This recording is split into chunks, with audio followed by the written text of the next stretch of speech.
Hello my dear friends, आप सभी का हमारे चैनल करंट इश्यू पर स्वागत है। दोस्तों, हमने आपको न्यूक्लियर पावर प्लांट में आपको डिटेल से दो टॉपिक क्लियर किया, जिसमें आपको न्यूक्लियर पावर प्लांट का हमने आपको लेआउट बताया, साथ में उसके जो बेसिक चीज़ें हैं वो भी हमने डिस्कस किया।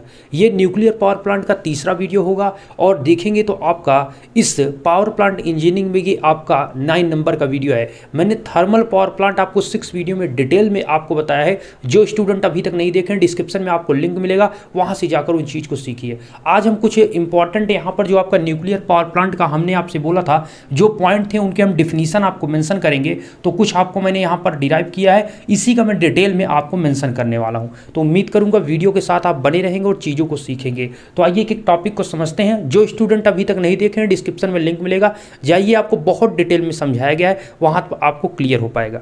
दोस्तों आइए चलते हैं, यहाँ पर समझते हैं पहले फ्यूल क्या होता है। न्यूक्लियर पावर प्लांट में हमने देखिए लेआउट और आपको हमने सारी चीज़ें डिटेल में बता दी है। बस इस वीडियो में आपको थोड़ा इसके बारे में लिखाना है, क्योंकि आपको कहा गया था कि इसके बारे में डिफिनीशन में चीज़ों को लिखाऊंगा, तो इसीलिए मैं यहाँ पर लिखा रहा हूँ। अगर हम फ्यूल की बात करें तो पहला यहाँ पर आपका हेडिंग होगा फ्यूल।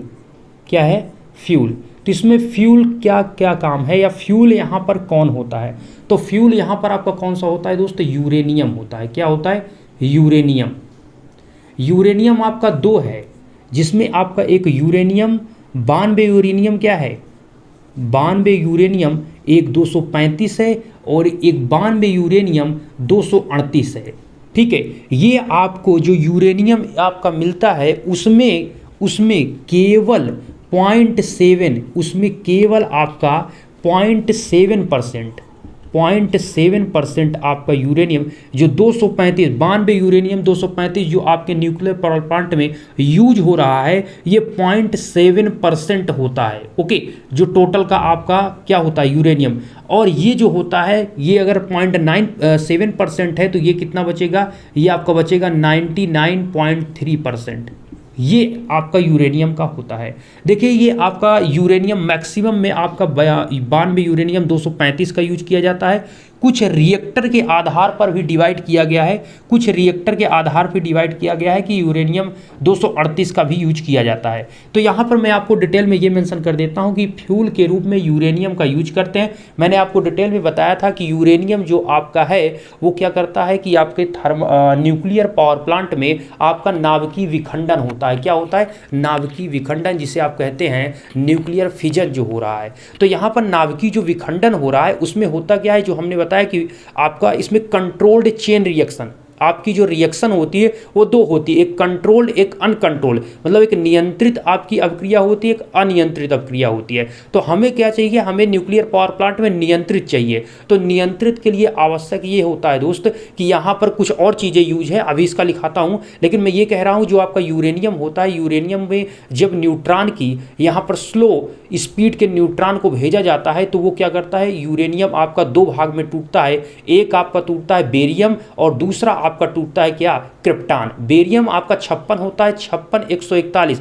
मतलब 56 उसका परमाणु क्रमांक, परमाणु भार उसका क्या होता है? आपका 141 होता है। तो जो बेरियम है 56 बेरियम प्लस 36 क्रिप्टॉन, इसमें आपका टूटता है और प्लस 3 आपके जो 3 हाई स्पीड के न्यूट्रॉन निकलते हैं और प्लस में आपकी ऊष्मा निकलती है, जो कि बहुत मतलब हीट के फॉर्म में, एनर्जी जो होती है हीट के फॉर्म में निकलती है। मतलब यूरेनियम के टूटने से, उसके विखंडन से आपको कितनी चीज़ें मिली? पहला तो उसका टूटेगा तो बेरियम क्रिप्टॉन मिलेगा, प्लस 3 हाई स्पीड के आपको न्यूट्रॉन मिलेंगे और प्लस आपको हीट के फॉर्म में बहुत ढेर सारी ऊष्मा मिलेगी, जो कि आपकी होती है लगभग आपकी 191 mega electron volt. Okay, uranium में कहेंगे तो आपका 931 मेगा इलेक्ट्रॉन वोल्ट हो जाता है। यूरेनियम की बात करें तो 931 मेगा इलेक्ट्रॉन वोल्ट। आइए बात करते हैं अब यहाँ पर। तो हम ये कह रहे थे कि आपका फ्यूल है, फ्यूल के रूप में हम यूरेनियम का यूज करते हैं, इतना आपको याद रखना है। यूरेनियम आपके 2 टाइप के होते हैं, 92 यूरेनियम 235 और 92 यूरेनियम 238। टाइप का मतलब यहाँ पर परमाणु भार से मतलब है, परमाणु क्रमांक तो दोनों का यूरेनियम का सेम ही होगा, लेकिन परमाणु भार इसका 235 होता है, इसका परमाणु भार 238 होता है। ये 0.7% पाया जाता है, ये 99.3% पाया जाता है टोटल का यूरेनियम। अब बात करेंगे, देखिए दोस्त यहाँ पर इसको इनरिच्ड यूरेनियम भी कहते हैं। इसे इनरिच्ड यूरेनियम भी कहते हैं। किसको? जो आपका 0.7% है। इनरिच्ड का मतलब समृद्ध यूरेनियम, अगर हिंदी आप सुने तो समृद्ध यूरेनियम भी कहते हैं इस वाले कोबाल्ट को। ठीक है, तो हम ये बात किसकी कर रहे थे? फ्यूल की। अब फ्यूल की बात हो गई तो हमने क्या बताया? फ्यूल जो आपका जल रहा है, हमें चाहिए कंट्रोल चेन रिएक्शन, तो उसे कंट्रोल करने के लिए कोई होना चाहिए, और जो न्यूट्रॉन जा रहे हैं उसकी स्पीड को कम करने वाले होने चाहिए। तो इसके लिए हम नेक्स्ट पॉइंट की बात करते हैं। अब इसको मैं हटा रहा हूं दोस्त। ठीक है, ये आपका फ्यूल की बात हो गई। एक एक पॉइंट को लिखता जाऊंगा, आप भी अगर लिख रहे हैं तो अच्छी बात है, इसको लिख लीजिए, आगे बहुत काम आएंगे। अन्यथा आप बार बार वीडियो को देखेंगे, एक बार आप नोट्स बनाकर पढ़ सकते हैं, ये आप पे डिपेंड करता है, जैसे आपको सुविधा हो, लेकिन मैं कहूँगा नोट्स आप बेटर रहेगा। चलिए, अब बात आती है फ्यूल की हो गई। अब इसमें कंट्रोल राड हम यूज करते हैं। कंट्रोल राड, कंट्रोल राड इसे कहते हैं दोस्त, आप कह सकते हैं कंट्रोल राड मतलब नियंत्रण छड़ें। नियंत्रण छड़ें, हिंदी में इसको कहते हैं नियंत्रण छड़ें।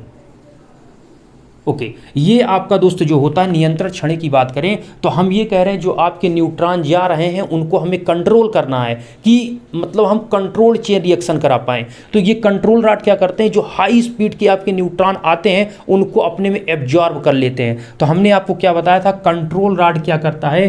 कंट्रोल राड क्या करता है? इसमें ऐसे पॉइंट लिखेंगे। कंट्रोल राड हाई स्पीड के न्यूट्रॉन को एब्जॉर्ब कर लेता है, या कह सकते हैं कि ऐसे आप लिखिए, control rod, control rod, control rod, control rod controlled chain reaction, chain reaction पूर्ण कराने के लिए, चेन रिएक्शन पूर्ण कराने के लिए हाई स्पीड के, या आप लिखिए ऐसे, आने वाले हाई स्पीड के न्यूट्रॉन 0n1 लिखते हैं, न्यूट्रॉन को क्या कर लेते हैं? अवशोषित। अवशोषित का मतलब यहाँ पर क्या होता है? एब्जॉर्ब करना, एब्जॉर्ब कर लेते हैं। उम्मीद है आप समझ चुके होंगे। कहने का मतलब control rod control chain reaction जिससे हो, मतलब नियंत्रण में हमारे हो, इसके लिए हम कंट्रोल राड का यूज करते हैं। कंट्रोल राड यहाँ पर controlled chain reaction, controlled chain reaction पूर्ण कराने के लिए आने वाले हाई स्पीड न्यूट्रॉन को अवशोषित कर लेते हैं, जिससे क्या होती है? जो आपकी रिएक्शन है उसको हम कंट्रोल कर लेते हैं।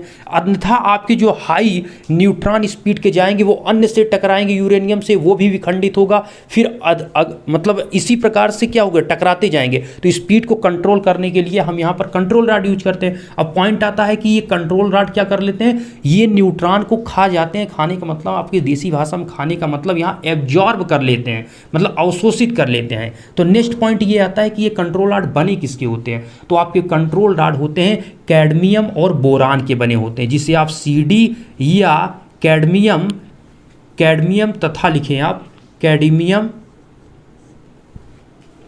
कैडमियम या लिखें, नहीं आप कंफ्यूज होंगे, कैडमियम या बोरान, कैडमियम या बोरान का, ऐसे समझिए, एक मिनट, कंट्रोल राड के रूप में, अन्यथा आप तुरंत भूल जाएंगे मुझे पता है। कंट्रोल राड के रूप में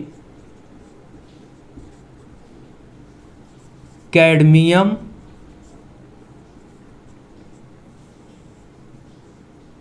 कैडमियम जिसे आप CD कह रहे हैं, कैडमियम या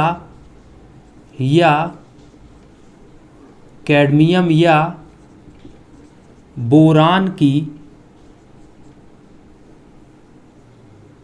छड़, राड बोले या छड़ बोले, कंट्रोल राड के रूप में कैडमियम या बोरान की रॉड का यूज करते हैं।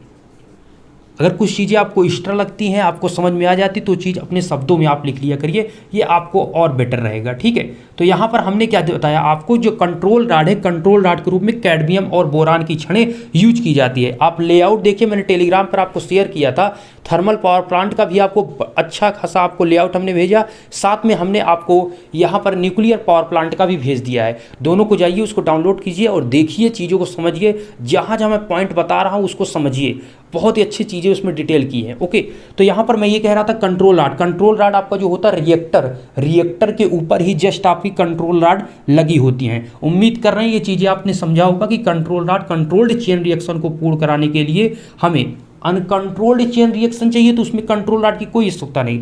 लेकिन न्यूक्लियर पावर प्लांट, हम जितनी आप हीट बनाना, मतलब जितना आप स्टीम बनाना चाहते हैं, उससे जितनी एनर्जी लेना चाहते हैं, उसके बाद उतनी जितनी बिजली बनाना चाहते हैं, इलेक्ट्रिसिटी, उसके लिए ज़रूरी है कि आपकी कंट्रोल रॉड, तभी ये कंट्रोल चेन रिएक्शन होगा। अब आपके दिमाग में क्वेश्चन है, कंट्रोल रॉड तो सही है, ये आपको मॉडरेटर यहाँ पर क्या कर रहा है, तो चलिए मॉडरेटर को भी देख लेते हैं। तो हमने ये पॉइंट आपको मेंशन कर दिया, उम्मीद है आप समझ रहे होंगे। अब इसको मैं हटा रहा हूँ, ठीक है दोस्त।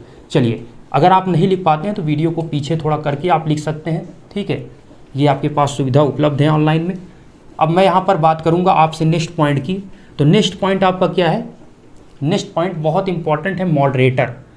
थोड़ा इसमें स्टूडेंट कन्फ्यूज रहते हैं कि कंट्रोल रॉड तो ठीक है, ये मॉडरेटर की क्या आवश्यकता पड़ गई। अब सुनिएगा, मॉडरेटर को हिंदी में बोलते हैं मंदक। वैसे तो मैक्सिमम स्टूडेंट को ये समझना चाहिए नाम से, मंदक मैंने पिछले वीडियो में बताया, आप ऐसे समझ सकते हैं, कहते हैं मंद मंद गति से चले, मतलब मंद का मतलब उनको क्या करना है, धीमी धीमी गति से।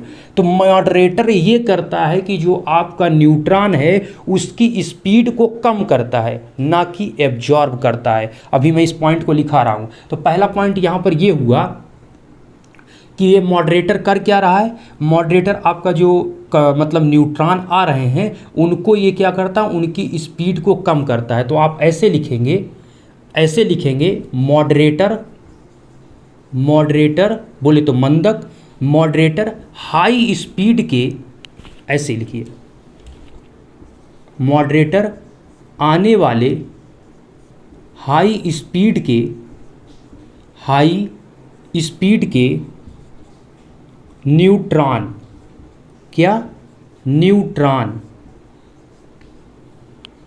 हाई स्पीड के न्यूट्रॉन को, न्यूट्रॉन को लो स्पीड के, लो स्पीड के न्यूट्रॉन में कन्वर्ट करता है।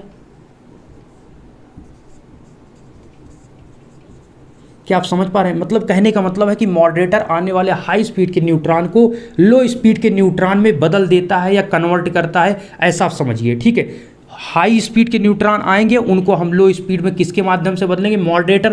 कैसे याद रखेंगे, मॉडरेटर का मतलब मंदक, मतलब मंद मंद, मतलब धीमी की बात की जा रही है। तो कौन धीम करेगा, मॉडरेटर करेगा, ठीक है। एम से स्टार्ट हो रहा है, एम से स्टार्ट हो रहा है, सब आपको समझ में आ रहा है। मंद की बात करें, धीमे की, मॉडरेटर, सारी चीज़ें यहाँ पर मेंशन यही है कि हमें स्पीड को कम करना है, किसके, न्यूट्रॉन की, जो विखंडित होते हैं। हमने आपको क्या बताया, जब विखंडन होगा तो उसमें से 3 हाई स्पीड के, एक यूरेनियम के विखंडन से जैसे ही फर्स्ट स्टेज होगी तो उससे क्या होगा, बेरियम प्लस क्रिप्टॉन प्लस आपका क्या, 3 हाई स्पीड के न्यूट्रॉन निकलते हैं, 3, और प्लस आपकी हीट के फॉर्म में बहुत सारी एनर्जी निकलती है। अगर यूरेनियम की बात करें तो 931 मेगा इलेक्ट्रॉन वोल्ट निकलती है। ये चीज़ मैंने आपको डिटेल में लिखाया भी था, अभी मेंशन कर देता हूँ। तो ये कह रहा हूँ दोस्त कि यहाँ पर जो निकल रहा है 3 में आपके 3 हाई स्पीड के न्यूट्रॉन, एक तो न्यूट्रॉन को जाने देते हैं, लेकिन 2 ऊपर वाले न्यूट्रॉन को यहाँ पर कंट्रोल रॉड से या फिर यहाँ से जो बीच से आपका जाता है, जो बीच से जाता है उस यूरेनियम के, पहले मैंने आपको बताया था,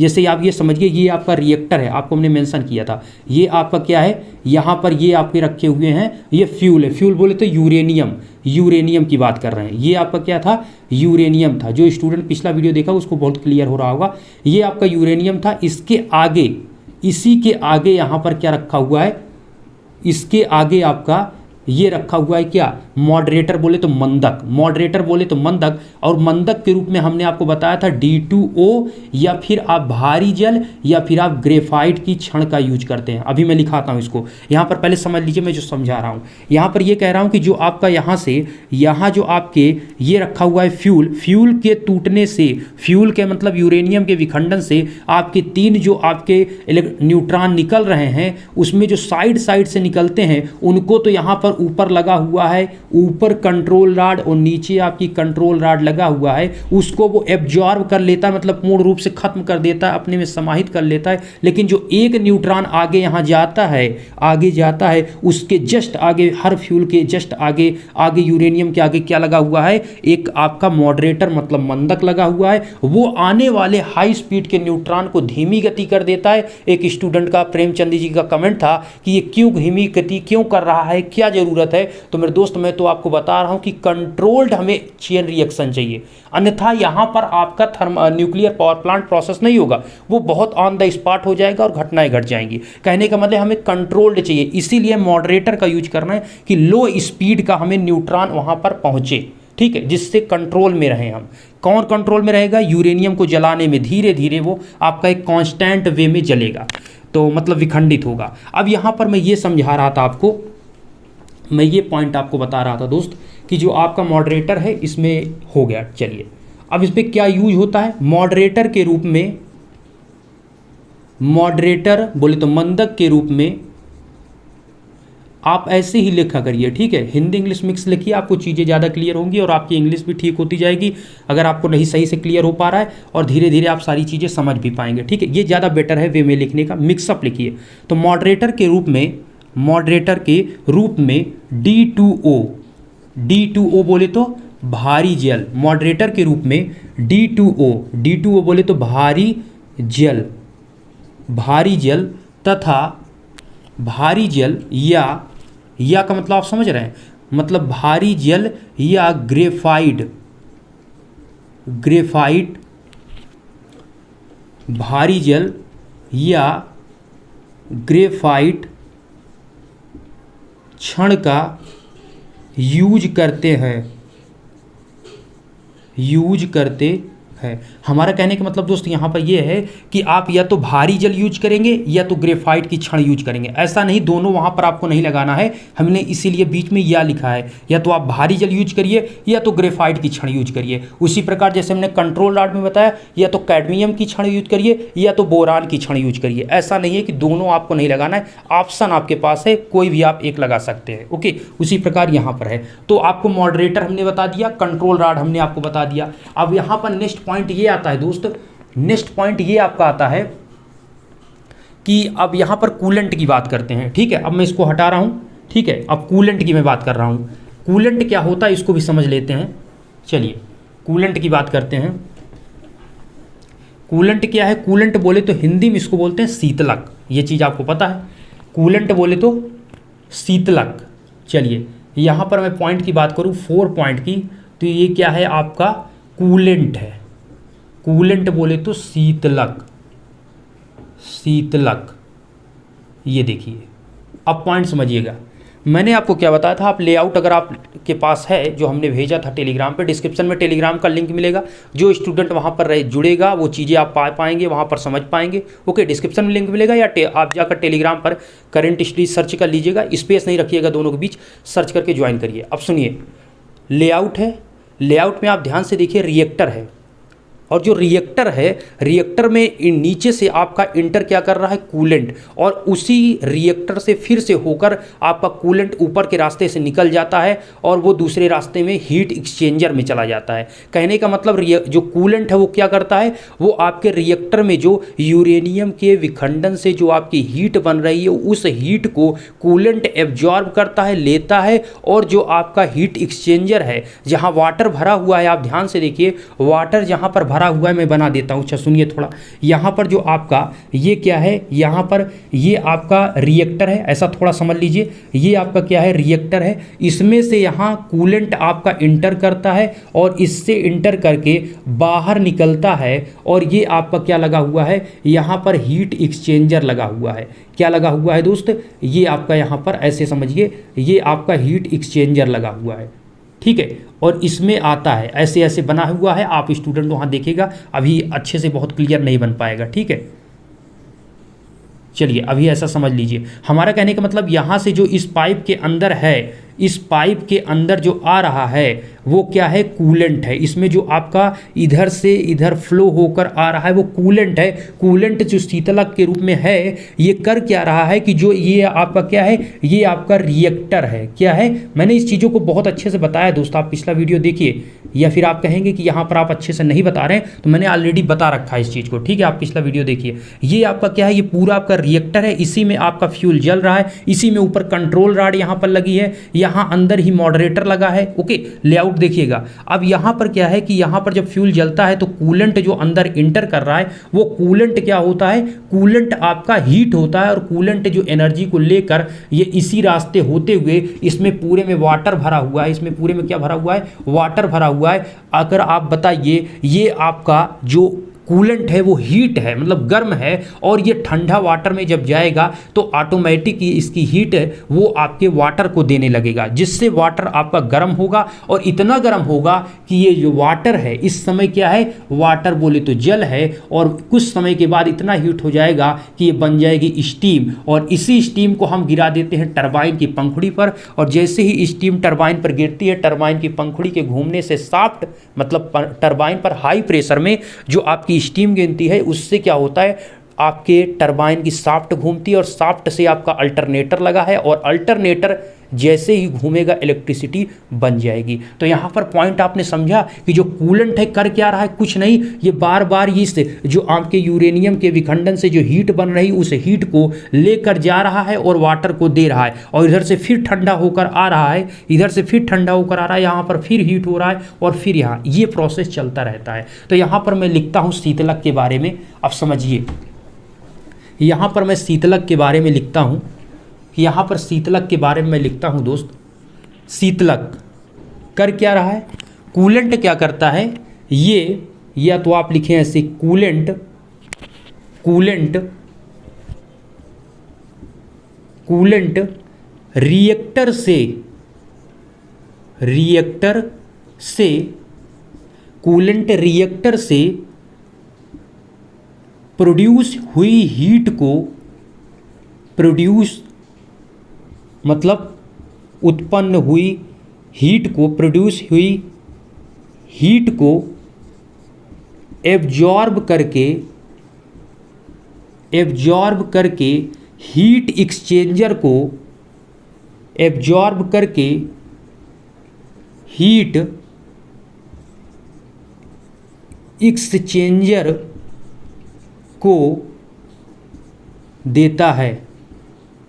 समझिएगा, ये क्या कर रहा है, किसको गिव कर रहा है, किसको दे रहा है, ये कह रहा है दोस्त कि कूलेंट रिएक्टर, रिएक्टर क्या था, जहाँ पर आपका फ्यूल जल रहा था, तो जो अभी हमने डिब्बे में बनाया था वो फ्यूल वहाँ पर जल रहा था, मतलब फ्यूल बोले तो यूरेनियम, यूरेनियम बोले तो इनरिच्ड यूरेनियम 92,238, ये जो आपका यूरेनियम 92,235 जो था, 235 की बात कर रहे हैं, तो वो क्या था, कूलेंट रिएक्टर से जो प्रोड्यूस हो रही है हीट, उस प्रोड्यूस हुई हीट को अपने में एब्जॉर्ब करता है। एब्जॉर्ब करने का मतलब खुद पहले हीट हो जाता है, और हीट होने के बाद वो हीट किसको दे देता है, जो हमने अभी हीट एक्सचेंजर की बात कर रहे हैं, जो आपका वाटर जिसमें भरा हुआ था वो हीट एक्सचेंजर की हम उसकी बात कर रहे हैं। तो मतलब यहाँ से जो हीट वे ले रहा है आपका कूलेंट, वो कूलेंट इसको दे देता है, किसको, वाटर को हीट दे देता है। तो बस इसका इतना ही काम है कूलेंट का आपका, कि कूलेंट रिएक्टर से प्रोड्यूस हुई हीट को, हाई जो आपकी एनर्जी है, हाई हीट है, उसको क्या करता है,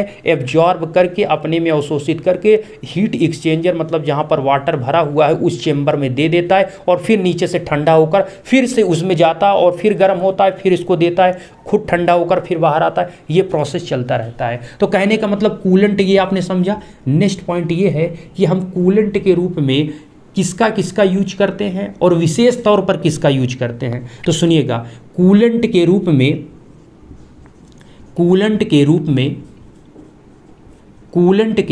रूप में हम यहाँ पर कुछ विशेष चीज़ें देखिए। कूलेंट के रूप में मतलब हम यहाँ पर पहला यहाँ पर कहें तो हम वाटर का भी यूज कर सकते हैं।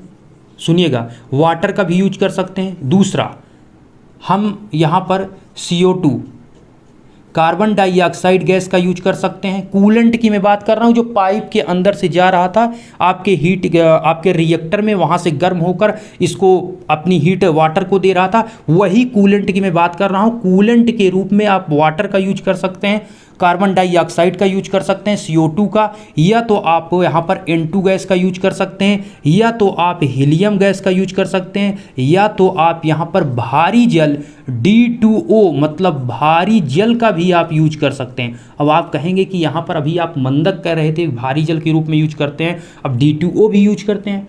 मेरे दोस्त, यहाँ पर आप यूज कर सकते हैं, लेकिन कंडीशन क्या है ये पहले आप समझिए। मतलब क्या विशेष तौर पर किसे यूज करना चाहिए। अगर परिस्थिति अगर आपके पास नहीं है तो आप भारी जल का यूज कर सकते हैं, ऐसी कंडीशन है, लेकिन विशेष तौर पर किसका बेटर है उसको आपको समझना पड़ेगा। तो मतलब हम भारी जल का यूज कर सकते हैं, वाटर का भी, CO2 का भी, N2 का भी, हीलियम का भी, D2O का अब यूज करते तो हैं, लेकिन इनका ज़्यादातर विशेष क्यों नहीं करते ये मेंशन कर रहा हूँ। तो ये पॉइंट मैंने बता दिया, इतने यूज करते हैं। और लास्ट पॉइंट मैं लिख रहा हूँ यहाँ पर, मैं द्रव सोडियम लिख रहा हूँ, द्रव सोडियम।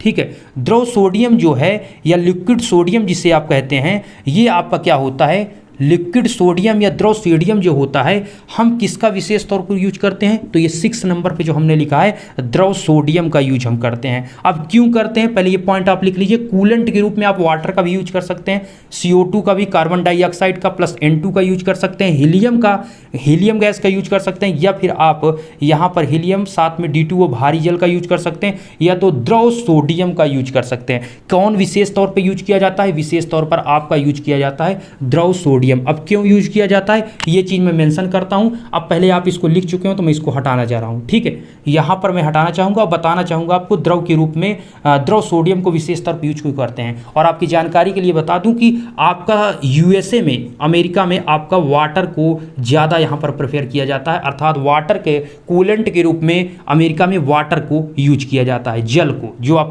हम जल को वहाँ ले जा रहे थे उसी का यहाँ पर कूलेंट के रूप में भी यूज करते हैं और वहाँ पर भी वाटर यूज करते हैं, मतलब दोनों जगह वाटर यूज करते हैं। लेकिन यहाँ इंडिया में यहाँ पर ज़्यादा प्रेफर जो दिया जाता है वो आपके द्रव सोडियम को दिया जाता है। अब मैं इसको हटा रहा हूँ दोस्त और आपको बताना चाहूँगा द्रव सोडियम क्यों यूज किया जाता है। सुनिएगा, अब यहाँ पर हम नेक्स्ट पॉइंट अगर हम यहाँ पर लिखें तो जो द्रव सोडियम है या द्रवित सोडियम कहें, ठीक है, द्रव सोडियम कहें, लिक्विड सोडियम की बात हो रही है, लिक्विड सोडियम जो हम कह रहे हैं, ठीक है, ये क्या होता है, मेन पॉइंट ये है कि ये भाप में जल्द नहीं बदलता है। मतलब ये भाप में जल्द नहीं बदलता है। मैं कहने का मतलब दोस्तों, जो अगर आप वाटर यूज करेंगे, हीट आप करेंगे, तो ये भी आपका स्टीम के फॉर्म में उड़ जाएगा। कार्बन डाइऑक्साइड भी, N2 भी, हीलियम, D2O, ये सब इसकी तुलना में, द्रव सोडियम की तुलना में पहले ही आपके स्टीम के फॉर्म में बन जाते हैं और जल्दी जल्दी ये भाप के फॉर्म में बन जाते हैं। लेकिन जो लिक्विड सोडियम होता है, इन सभी से सबसे लास्ट में ये फॉर्म में बनता है, मतलब स्टीम बनता है। तो आपका जो कूलेंट है, अगर आप ये सोचिए हम कूलेंट उसमें यूज कर रहे हैं और हमने यहाँ पर कूलेंट को भरा और 1 घंटे बाद जब जाते हैं तो कूलेंट खत्म, क्यों? चूंकि वो स्टीम बन जाएगा। अगर आप वाटर यूज करेंगे, CO2, अब वहाँ पर अमेरिका में कैसे ये प्रोसेस होता है ये अभी मैं क्लियर नहीं करूँगा, लेकिन वहाँ पर वाटर के रूप में, मतलब कूलेंट के रूप में वाटर का यूज करते हैं। लेकिन यहाँ पर प्रोसेस ये है कि लिक्विड सोडियम अगर आप यूज करते हैं तो यहाँ पर इसका भाप जल्द नहीं बनता है और ये देरी से, मतलब भाप में बनता है और ये जल्द बन जाते हैं। यही इसका पॉइंट है कि लिक्विड सोडियम का हम यूज करते हैं। उम्मीद करते हैं चीज़ें आपने समझा होगा।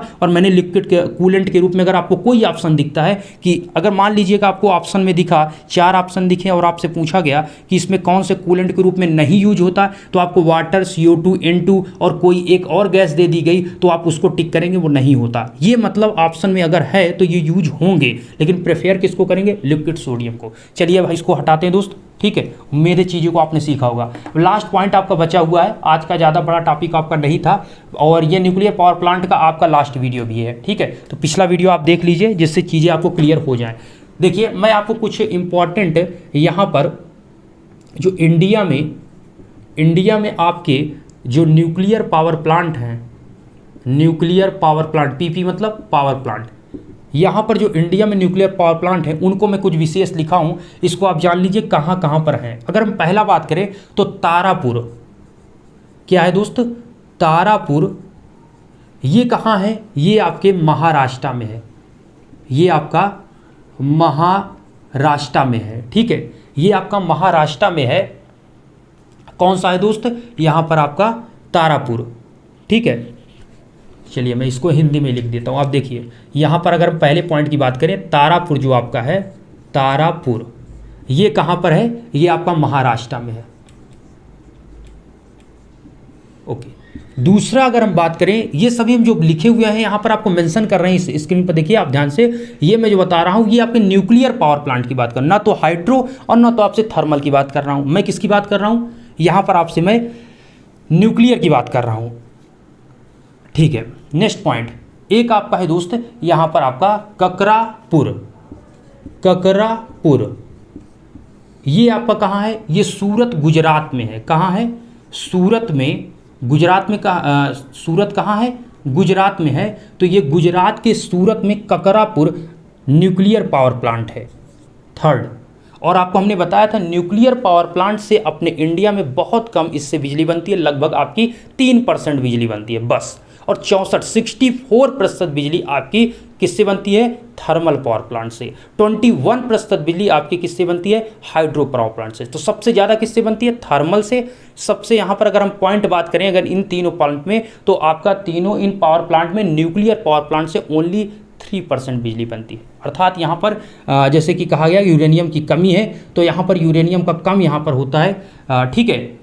अदर कंट्री में यहाँ पर यूरेनियम का इंडिया की तुलना में बहुत ज़्यादा यूज होता है। तो यहाँ पर ककरापुर सूरत गुजरात में है। नेक्स्ट आपका दोस्त कैगा, लिख लीजिए, बहुत इंपॉर्टेंट है ये चीज़ें। कैगा ये आपका कहाँ पर है? ये आपका कर्नाटक, कर्नाटक में है, ठीक है। कैगा आप नाम से याद, क से है कैगा और क से कर्नाटक। तो कैगा कहाँ पर है? कर्नाटक में है। और अपने से जो ट्रिक बने आप उसको समझ लीजिए, और इसके बारे में आप देख भी सकते हैं कहाँ कहाँ पर पॉइंट है, सर्च करके देखिएगा, मैं लिखवा दे रहा हूँ भी। ये आपका अगला है नरायू। क्या है दोस्त? नरायू ये आपका कहाँ पड़ता है? ये आपका बुलंदशहर। हो सकता है कोई स्टूडेंट यहाँ पर बुलंदशहर का हो तो कमेंट करिएगा अगर आप बुलंदशहर के हों। ये बुलंदशहर आपके ही आसपास है, ठीक है। बुलंदशहर यूपी, बुलंदशहर यूपी में। नरायू जो आपको पता होगा, ठीक है। नरायू ये आपका पड़ता है nuclear power plant Bulandshahr UP में। नेक्स्ट आपकी बात करें 5 नंबर पे आपका है राउट भाटा। राउट भाटा जो है आपका, ये कहाँ पर है? राउट भाटा आपका है कहाँ पर है दोस्त? राजस्थान में है। रा से राउट है, रा से राजस्थान है, ऐसे आप इसको याद रखेंगे।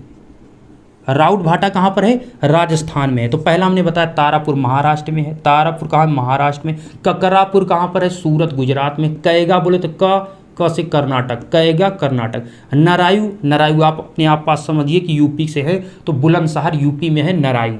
फिर है राउट भाटा, राउट भाटा, राउट भाटा है, या फिर ये आपका राउट भाटा है, राउट भाटा है, सही है। राउट भाटा ये आपके राजस्थान में है। कहाँ पर है? राजस्थान में। और आपका जो लास्ट 2 हैं ये इंपॉर्टेंट है। एल कलपक्कम है। क्या है दोस्त? नाम थोड़ा अजीब है, समझिएगा। कलपक्कम, कलपक्कम ये आपका कहाँ है? ये भी आपका तमिलनाडु में है, ठीक है। ये भी आपका तमिलनाडु में है, तमिलनाडु। और ये आपका एक लास्ट है कलपक्कम, और एक आपका दोस्त कुडनकुलम। क्या है? कुडन एक मिनट दोस्त, कुडनकुलम, उम्मीद है आप लिख रहे होंगे कुडनकुलम।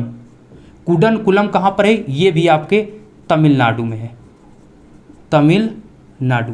देखिए समझिए, इंडियन अगर हम बात करें इंडिया में न्यूक्लियर पावर प्लांट की, तो हमने आपको बताया जैसे महाराष्ट्र में तारापुर है, सूरत गुजरात में आपका ककरापुर है, कर्नाटक में आपका कैगा है, बुलंदशहर यूपी में आपके नरायू है, राजस्थान रा से राउर भाटा या राउट भाटा, ये आपका कहाँ है? राजस्थान में है। तमिलनाडु और तमिलनाडु में दोनों कलपक्कम